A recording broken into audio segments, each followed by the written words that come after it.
차가운 11월 새벽입니다. 굴삭기의 쇠 이빨이 낡은 콘크리트를 파헤치고 있습니다. 강원도 춘천 외곽, 배수로 교체 공사 현장이지요. 예상보다 깊숙이 묻힌 옛 하수관. 작업자들이 곤란해하던 순간이었습니다. 여기 뭔가 있어요. 젊은 작업자의 외침에 현장 감독이 달려옵니다. 진흙투성이 철제 상자가 모습을 드러냅니다.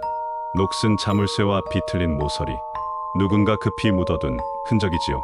상자가 열리는 순간 시간은 멈춘 듯했습니다. 먼저 눈에 들어온 건 포켓 시계입니다. 바늘은 오후 9시 17분에서 멈춰 있었습니다. 뒷면에는 이니셜이 새겨져 있었지요. S, R. 그 옆에는 반쯤 젖은 버스표가 있었습니다. 1995년 10월 13일 춘천에서 서울로 가는 노선이지요. 날짜는 또렷했습니다. 마지막으로 발견된 것은 메모지입니다. 물에 젖고 바랜 종이 위에 떨리는 글씨로 남아있는 단어 하나, 곰팡이. 현장 감독은 즉시 경찰에 신고했습니다. 평범한 발견물이 아님을 직감한 것입니다. 특히 그 포켓 시계는 27년 전 이 지역을 떠들썩하게 했던 사건을 떠올리게 했습니다. 간호사 설인의 실종 사건이지요. 당시 신문은 이렇게 썼습니다. 약혼을 앞둔 간호사, 호숫가에서 흔적 없이 사라져.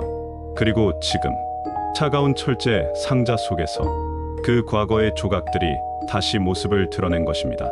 경찰이 도착했을 때는 이미 구경꾼들이 모여 있었습니다.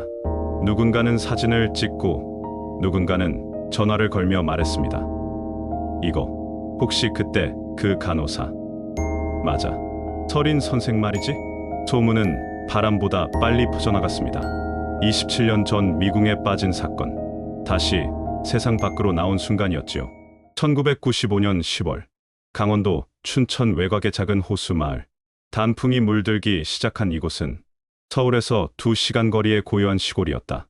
마을 중심에 자리한 보건소, 아이들의 예방접종부터 어르신들의 혈압관리까지 그곳은 이 작은 공동체의 생명줄이었다. 설인 선생님, 오늘도 일찍 오셨네요. 오전 7시 보건소 문을 여는 간호사 설인. 마을 이장이 환하게 인사를 건넸다. 27살 설인. 3년 전 부임해 온 이래 마을 사람들의 든든한 버팀목이 되어 있었다. 어머니들, 오늘 BCG 접종 있으니까 늦지 마세요. 그녀의 목소리에는 늘 따스함이 묻어났다. 도시에서 태어났지만 이제 이 마을이 진짜 고향 같았다. 무엇보다 2주 뒤 약혼자 장민우, 집배원과의 결혼식을 앞두고 있었으니까 민우는 매일 오후 2시 보건소에 편지를 배달했다. 공식적으론 우편물이었지만 실제로는 설인을 만나러 오는 길이었다. 오늘은 서울에서 온 편지가 많네요. 축하 편지 뭉치를 건네며 미소 짓는 민우. 우리 결혼식 땐 이 작은 마을이 꽉 찰 거예요. 그래도 좋잖아요. 둘은 창가에 앉아 호수를 바라보며 미래를 이야기했다. 10월 13일 금요일, 평소와 다름없이 하루가 흘렀다. 오전엔 유아 검진, 오후엔 독감 예방 접종. 늦은 오후 민우가 찾아와 말했다. 예식장에서 연락 왔어. 준비 다 끝났대. 정말 드디어 우리도. 행복은 손에 닿을 듯 가까워 보였다. 저녁 7시 민우가 돌아간 뒤 설이는 혼자 보건소를 정리했다. 토요일은 문을 닫지만 응급 상황에 대비해 깔끔히 정돈하는 게 그녀의 습관이었다. 밤 8시 30분 마을 매점 주인 박 씨가 설인을 마지막으로 목격했다. 보건소 앞 공중전화에서 누군가랑 통화하고 있었어요. 목소리가 좀 급해 보이더라고요. 아니에요. 그럴 리 없어요. 박 씨는 그녀가 이렇게 말하는 걸 들었다고 했다.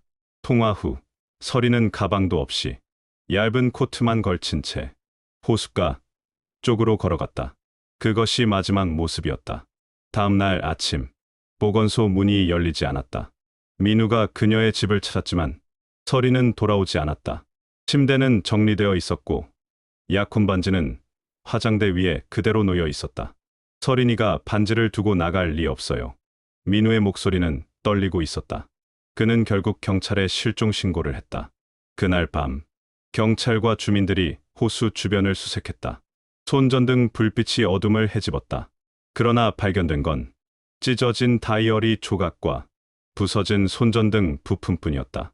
수색견은 부두 끝에서 냄새를 잃었다. 마치 그녀가 물 위로 사라진 것처럼. 행복한 미래를 꿈꾸던 두 사람. 그 마지막 하루는 그날 밤으로 끝이 났다. 한 사람은 사라지고 남은 한 사람의 시간은 그 순간에 멈춰버렸다. 1995년 10월 14일 토요일 새벽 6시 서린의 실종 소식은 마을 전체를 뒤흔들었다. 민우가 경찰에 신고한 지 불과 몇 시간 만에 온 마을 사람들이 수색에 나섰다. 민우의 목소리가 호수 위로 울려 퍼졌다. 서린아, 어디 있니? 밤새 한숨도 자지 못했다. 눈은 충혈됐고 목소리는 이미 쉬어 있었다. 하지만 그는 멈출 수 없었다.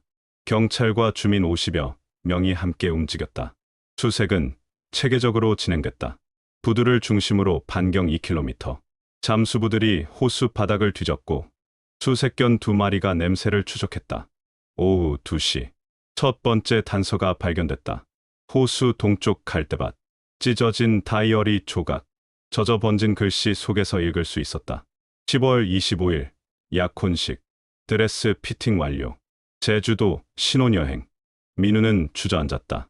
서린이 얼마나 그날을 기다렸는지 알 수 있었다. 30분 후 두 번째 단서. 바위 틈에서 발견된 부서진 손전등 조각.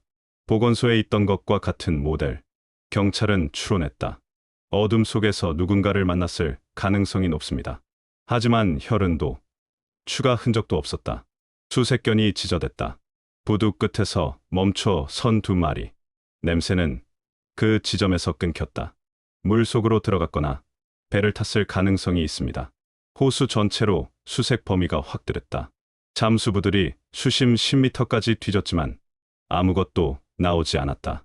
이틀간의 수색, 결과는 없었다. 경찰은 범위를 마을 전체로 넓혔다. 서린의 자전거는 보건소에 그대로 있었다. 멀리 떠난 흔적은 없었다. 목격자, 박 씨가 다시 불려왔다. 백신이라는 말이 들렸습니다. 수량이 안 맞다. 그런 말도요. 보건소 업무와 관련된 전화. 경찰은 제약회사 직원 김 씨를 소환했다. 김 씨는 결백을 주장했다. 하지만 그는 그날 밤 서울로 돌아가지 않았다. 춘천의 여관에서 머물렀다. 알리바이는 의심스러웠지만 결정적 증거는 없었다. 김 씨는 풀려났다. 마을에는 소문이 돌았다. 약혼을 앞두고 도망친 거다. 아니야, 사고야. 외지인들이 수상하다더라. 민우는 분노했다. 서린이는 절대 도망갈 사람이 아니에요. 수사는 일주일째 제자리 걸음. 전국에 수배가 내려졌지만 목격담은 없었다. 민우는 매일 호숫가에 섰다. 약혼 반지를 목에 걸고 설이나 돌아와. 우리 결혼해야지. 호수 위로 퍼지는 그의 목소리. 돌아오는 건 메아리뿐이었다. 10월 27일 약혼식 날. 예식장은 텅 비어 있었다. 꽃다발만 시들어갔다. 민우는 그날도 호숫가에 서 있었다. 서린의 실종은 그렇게 미궁 속으로 빠져들었다. 단서는 있었지만 증거는 없었다. 의심스러운 사람은 있었지만 범인은 잡히지 않았다. 그리고 시간만이 흘러갔다. 1995년 10월 16일 서린의 실종 소식이 처음으로 보도됐다. 강원일보가 첫 기사를 냈고 곧 중앙일간지들도 관심을 보였다. 약혼 2주 앞둔 간호사, 호숫가에서 증발, 마을의 천사, 어디로 갔나? 전화 한 통 받고 사라진 27세 간호사의 비밀. 자극적인 제목들이 신문 일면을 채웠다. 조용하던 작은 마을은 순식간에 전국적 관심의 중심이 됐다. 기자들이 몰려들었다. 주민들은 연일 취재진의 질문에 시달려야 했다. 서울에서 온 기자가 매점 주인 박 씨를 인터뷰했다. 마지막으로 보신 모습이 어땠나요? 평소와는 달랐어요. 뭔가 급해 보였고, 백신, 수량이 안 맞다 이런 말도 들렸습니다. 박 씨의 증언은 곧 기사 제목이 됐다. 서린이 받은 전화의 정체, 그것이 언론의 초점이었다. 강원일보는 연속 기획을 시작했다. 서린 간호사 실종 사건 마을이 사랑한 천사의 마지막 하루. 의문의 전화. 그리고 찢어진 다이어리. 제약회사 직원의 수상한 행적. 하루가 멀다 하고 새로운 기사가 쏟아졌다. 기자들은 설인의 과거를 파고들었다. 민우와의 연애, 대학 시절, 그리고 가족사까지. 성실하고 책임감 강한 친구였어요. 결혼 소식에 정말 기뻤습니다. 동창들의 증언은 설인이 도망갈 이유가 없다는 걸 뒷받침했다. 하지만 추측성 보도도 늘어났다. 비밀 연인과 야반도주, 간호사 실종 뒤 의료사고 의혹, 제약업계 비리와의 연관성. 주간지들은 자극적인 제목으로 관심을 끌었다. 사실이 아닌 추측들이 기사로 포장됐다. 마을의 반응은 엇갈렸다. 우리 설인이가 무슨 나쁜 짓을 했다고. 분노하는 부녀회장. 그래도 이렇게 알려져야 경찰이 더 열심히 하죠. 긍정적으로 보는 주민도 있었다. 민우는 언론을 거부했다. 문을 닫고 전화를 받지 않았다. 그러나 기자들은 포기하지 않았다. 마지막 대화가 뭐였나요? 결혼을 앞두고 변화된 건 없었나요? 민우는 결국 친구 집으로 몸을 숨겼다. 그러나 그마저도 기자들에게 들켰다. 제보도 쏟아졌다. 대전역에서 봤다. 부산에서 어떤 남자와 함께 있었다. 서울 병원에서 일한다는 소문이 있다. 하루 수십 건의 제보. 하지만 대부분 착각이거나 거짓이었다. 의심은 제약회사 직원 김 씨로 향했다. 실종 당일 춘천 숙박, 백신 통화와 제약업계 비리. 김 씨는 결백을 주장했지만 의혹의 시선은 사라지지 않았다. 서울에서 내려온 설인의 부모. 우리 딸은 절대 가출할 아이가 아니에요. 눈물로 호소했지만 기자들의 질문은 무례했다. 가족 중 정신적 문제는 없었나요? 경제적 어려움은 없었나요? 분노한 오빠는 소리쳤다. 동생이 실종됐는데 이게 무슨 질문입니까? 언론의 관심은 뜨거웠다. 덕분에 전국적으로 설인의 얼굴이 알려졌다. 실종자 찾기 캠페인도 시작됐다. 그러나 3주가 지나자 언론의 관심은 서서히 식어갔다. 새로운 사건들이 더 큰 주목을 받았다. 그리고 설인의 이름은 점점 과거 속으로 잊혀져 갔다. 1996년 봄, 설인이 사라진 지 6개월. 단서는 여전히 나오지 않았다. 언론은 다른 사건으로 눈을 돌렸고 경찰 수사도 급격히 줄어들었다. 마을은 다시 일상으로 돌아갔다. 처음 몇 달간은 실종 얘기가 주된 화제였지만 이제는 농사와 생계가 더 중요했다. 새로 부임한 간호사가 보건소를 열었고 사람들은 새로운 의료진에 적응해갔다. 설인이만큼 친절하진 않아. 그래도 뭐 일은 하잖아. 그러나 민우에게 시간은 멈춰 있었다. 집 빼온 일을 그만두고 춘천 시내 공장에 취직했다. 마을에선 도저히 버틸 수 없었기 때문이다. 그는 여전히 약혼 반지를 목걸이로 걸고 다녔다. 매주 일요일 호숫가에 국화꽃을 놓았다. 1997년 10월 13일 설인이 사라진 지 2년. 민우는 다시 호숫가에 섰다. 꽃을 물 위에 띄우며 말했다. 설인아, 나는 아직도 기다리고 있어. 호수는 고요했다. 바람만 쓸쓸히 불어왔다.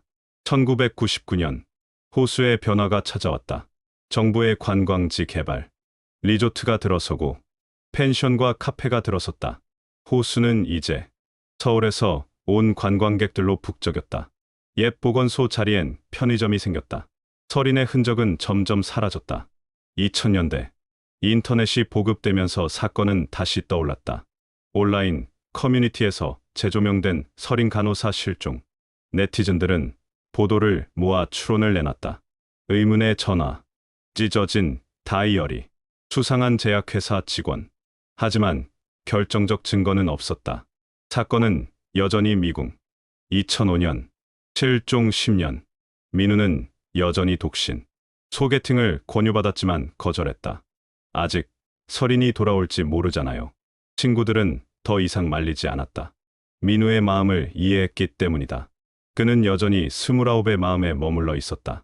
2008년 방송국이 잊혀진 미제 사건을 제작했다.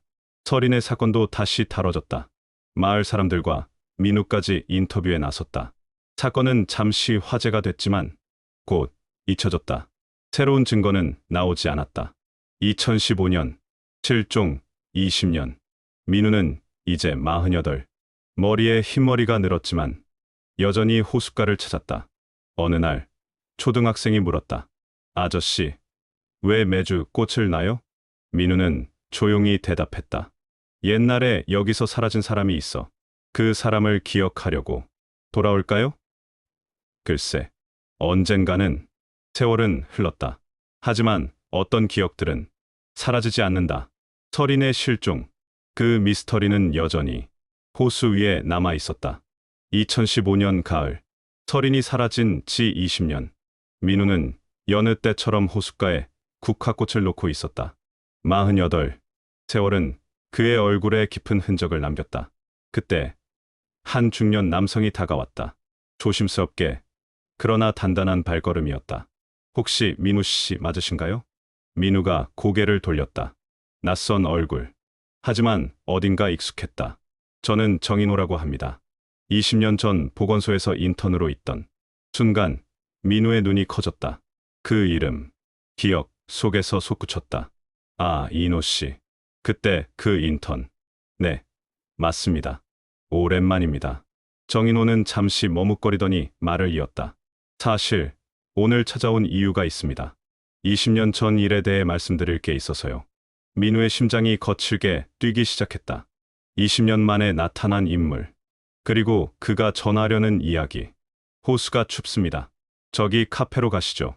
레이크뷰 카페. 두 사람은 따뜻한 커피를 앞에 두고 마주 앉았다. 정인호는 한참을 망설이다. 결국 입을 열었다. 민우 씨, 저는 20년간 죄책감에 시달려 왔습니다. 설인 선생님이 사라진 그날 사실, 제가 알고 있던 게 있었습니다. 민우는 숨을 멈췄다. 당시에 왜 말씀 안 하셨습니까? 무서웠습니다. 의대생이던 제가 연루되면 인생이 끝날 것 같았거든요.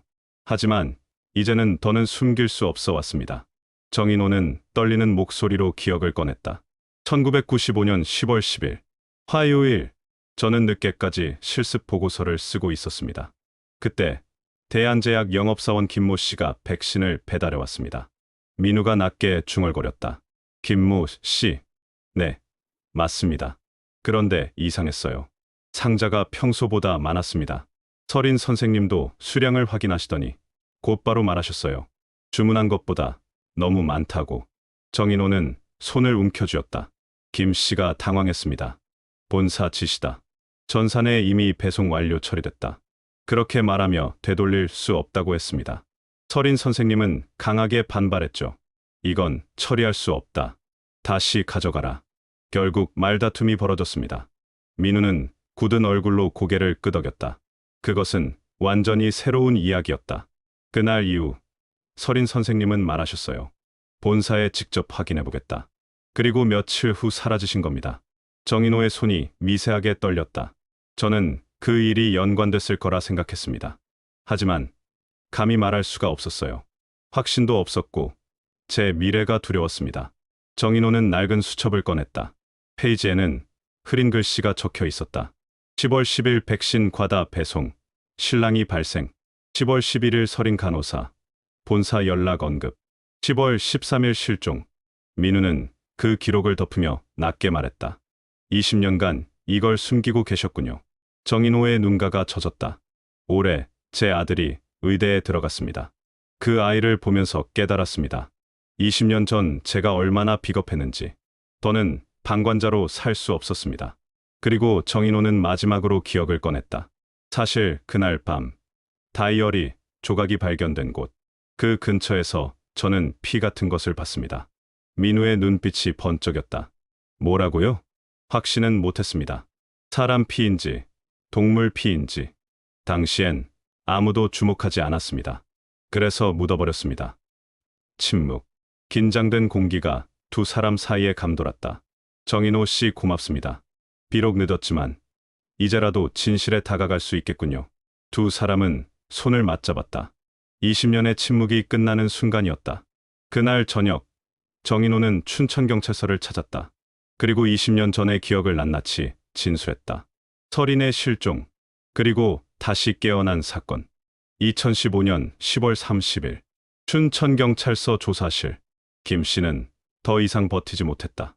20년 동안 묻어둔 진실을 토해내기 시작했다. 설인 씨가 바위에 머리를 부딪혔을 때 피가 많이 났어요. 목소리는 떨렸고 손은 움켜쥔 채로 흔들렸다. 저는 너무 무서웠어요. 사람을 다치게 한 거잖아요. 형사가 물었다. 그래서 어떻게 했습니까? 응급처치를 해야겠다고 생각했어요.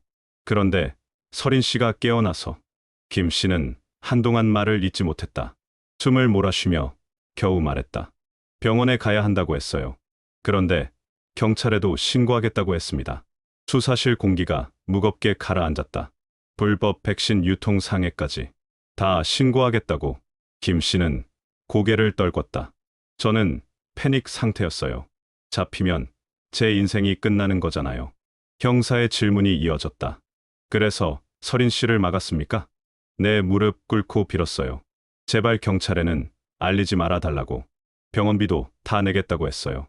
하지만 서린은 단호했다. 환자들 생명이 걸린 문제라면서 절대 안 된다고 했어요. 수사팀은 그 순간을 그려보았다. 머리를 다친 채로도 환자들을 먼저 걱정한 간호사.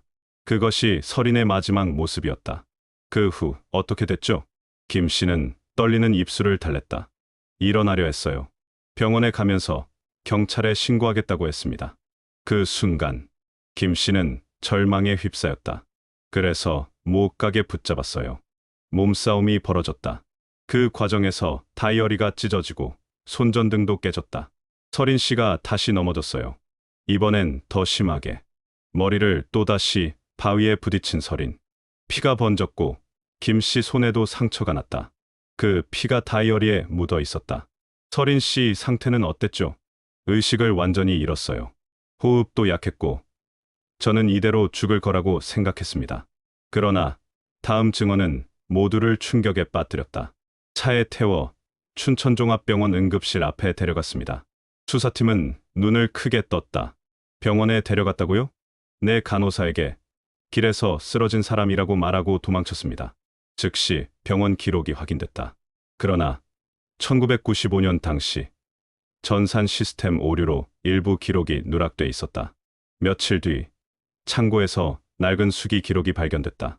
10월 13일 밤 11시 40분 신혼미상 여성 환자 입원 중증 뇌출혈.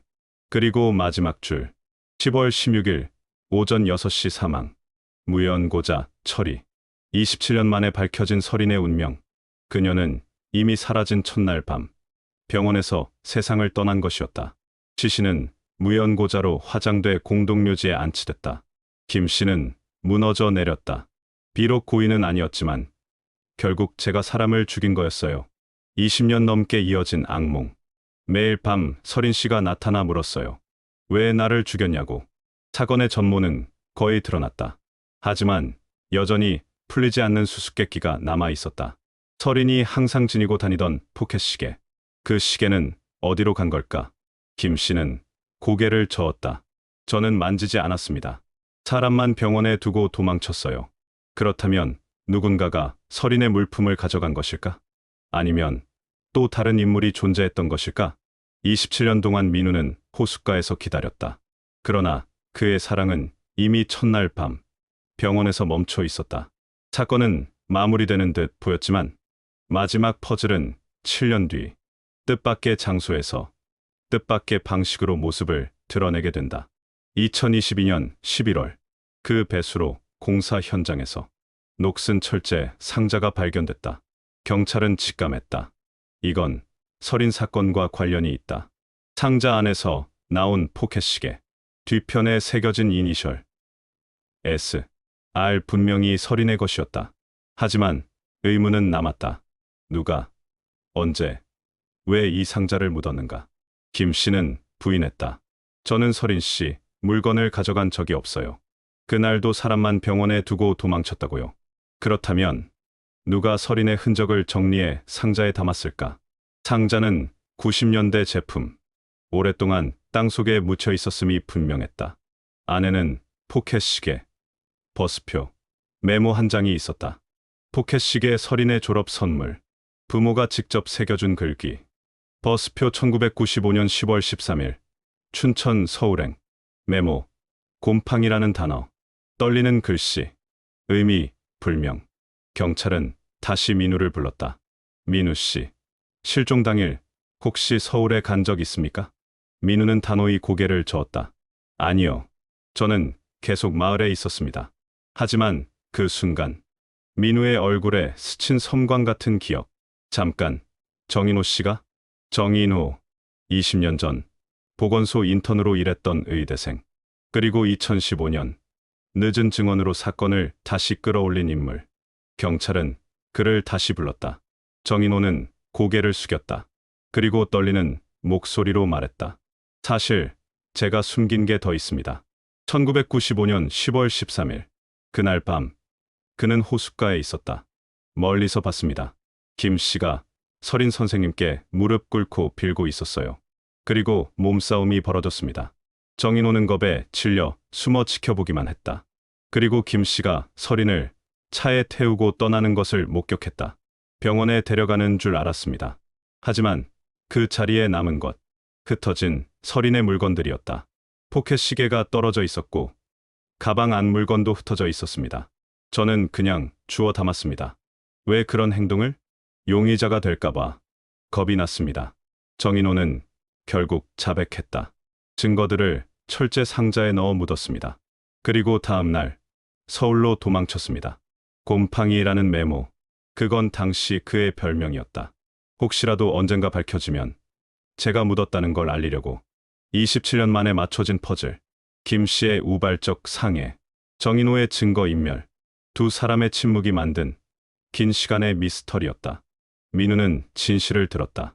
그리고 서린이 안치된 공동묘지를 찾았다. 27년 만에 마주한 사랑하는 사람. 그 앞에서 민우는 국화를 놓았다. 서린아, 이제 모든 게 끝났어. 편히 쉬어. 하지만 또 다른 의문. 정인호는 정말 단순한 목격자였을까?